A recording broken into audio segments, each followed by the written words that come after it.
Welcome to the fairest show on television. First tonight, talking loudly and carrying a small stick.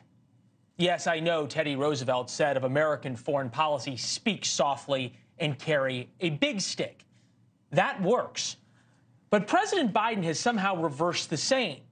He speaks loudly and yet refuses to use American power.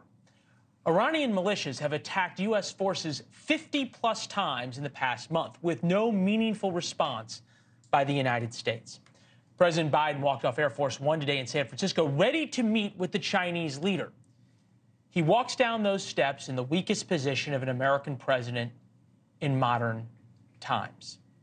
President Biden often says we're in strategic competition with China. You might think of it as a chess game. To be blunt, why should China be scared of us? They don't think we know how to play chess. They think we are weak. Why should China stop killing our kids with fentanyl or making diseases like COVID or threatening our military or stealing our technology if Mr. Biden won't protect American troops against Iran? Chairman of the Homeland Security Committee, Congressman Mark Green, is with us in a minute. We start with Kellie Meyer, traveling with President Biden ahead of his meeting tomorrow. Good afternoon, Kellie.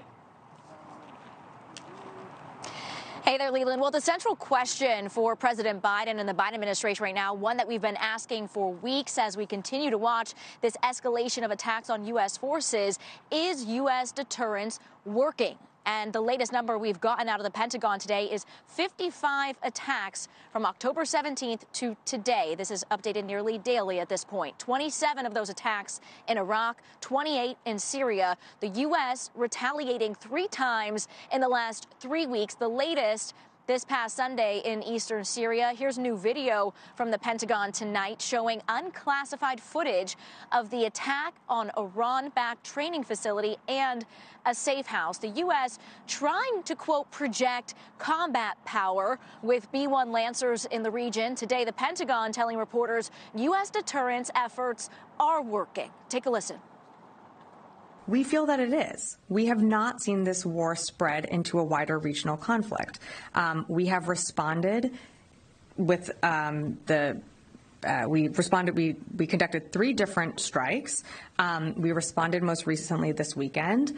And again, we will always reserve the right to respond at a time and place of our choosing.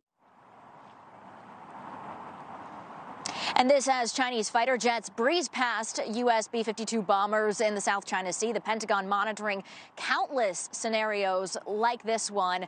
And U.S. Defense Secretary Lloyd Austin hasn't spoken to China's defense minister because they don't have one. Leland. But we are to believe that new cooperation and communication between China and the United States is afoot. Obviously, the Iranians are playing this sort of with their own hand. And I'm wondering what you're hearing about this latest waiver now that will net Iran another $10 billion. Yeah, the State Department says that these funds are only to be used for humanitarian trade, similar perimeters that we saw with that $6 billion in the Iran hostage deal not too long ago. There's some on Capitol Hill that thought that that was emboldening Iran. But here's how the State Department explained it today. Take a listen. We don't worry about optics, we worry about reality.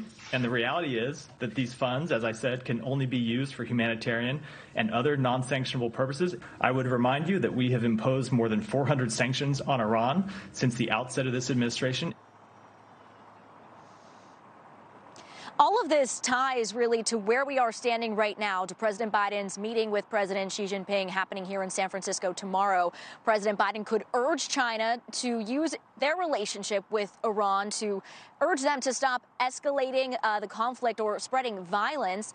China, as we saw in other world affairs, likes to be seen as this mediator. We'll see if they will get more involved in the Middle East after this. Leland.